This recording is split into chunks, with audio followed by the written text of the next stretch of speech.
চলতি বছরের ডিসেম্বরে মাঠে গড়াতে যাচ্ছে বাংলাদেশ প্রিমিয়ার লিগের ১২তম আসর। তবে টুর্নামেন্ট শুরুর আগেই আলোচনার কেন্দ্রবিন্দু ফিক্সিংয়ে জড়িত সন্দেহভাজন ক্রিকেটাররা।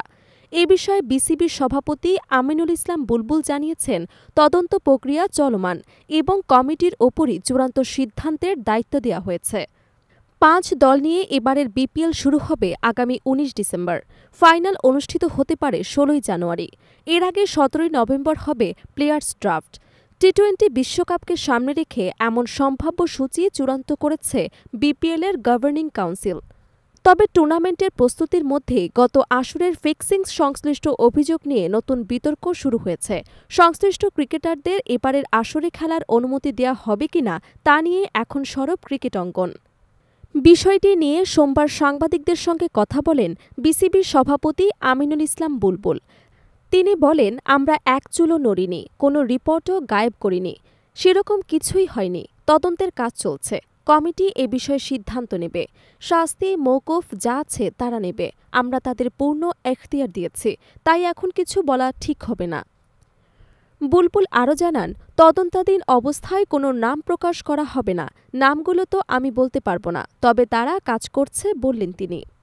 ফিক্সিং ইস্যুর পাশাপাশি নারী ক্রিকেট নিয়ে কথা বলেন বিসিবির সভাপতি। সম্প্রতি নারী ক্রিকেটার জাহানারা প্রসঙ্গে টেনে তিনি বলেন, বিসিবির অবস্থান সবসময় জিরো টলারেন্স নীতির ওপর ভিত্তি করে। যেসব বিষয় নিয়ে কাজ চলছে সেগুলো নির্ধারিত সময়ের মধ্যে নিষ্পত্তি হবে। আমরা কাউকে প্রভাবিত করছি না।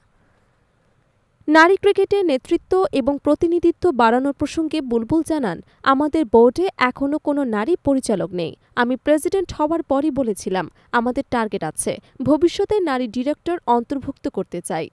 যদিও সংবিধান পরিবর্তনের ক্ষমতা আমাদের হাতে নেই, তবে পরিবর্তন হলে আমি খুবই খুশি হব, কারণ আমরা জেন্ডার ইকুয়ালিটি বা লিঙ্গ সক্ষমতা অর্জনের লক্ষ্যে কাজ করছি। বিপিএলের দ্বারপ্রান্তে এসে ফিক্সিং ইস্যু আবারও ক্রিকেট অঙ্গনে আলোচনার কেন্দ্রবিন্দুতে। তবে বিসিবির সভাপতি স্পষ্ট করেছেন, তদন্ত শেষ না হওয়া পর্যন্ত কাউকে দায়মুক্ত ঘোষণা করা হবে না। তার ভাষায়, জিরো টলারেন্স নীতির বাইরে যাওয়ার কোনো প্রশ্নেই আসে না। বাংলাদেশ ক্রিকেট বোর্ডের এ অবস্থানে পরিষ্কার বার্তা মিলছে, বিপিএলে ফিক্সিংয়ে জড়িতদের জন্য এবার কোনো ছাড় নেই।